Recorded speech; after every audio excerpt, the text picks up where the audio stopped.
Government pensioners association Sabroom ইউনিটের উদ্যোগে সুবর্ণ জয়ন্তী উৎসব উপলক্ষে সাবরুম মহকুমা হাসপাতালে রোগীদের মধ্যে ফল ও মিষ্টি বিতরণ করা হল।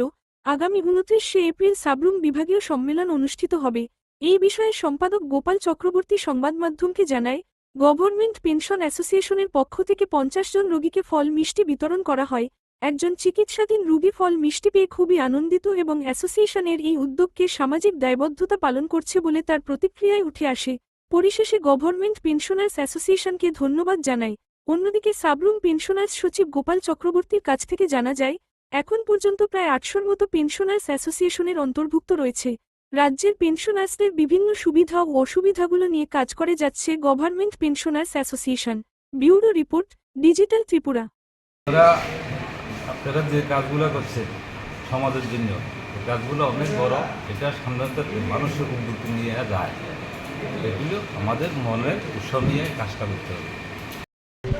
গভর্নমেন্ট পেনশনার্স অ্যাসোসিয়েশনের সুবর্ণ জয়ন্তী উৎসব উপলক্ষে আমরা সাবরুম হাসপাতালে রোগীদের মধ্যে ফল মিষ্টি বিতরণ করতে যাচ্ছি। আগামী 30শে এপ্রিল আমাদের সাধারণ সভা। এই সভায় সমস্ত স্তরের পেনশনার ফ্যামিলি পেনশনারদের উপস্থিত থাকার জন্য আহ্বান জানাই। এখন আমরা ফল মিষ্টি বিতরণ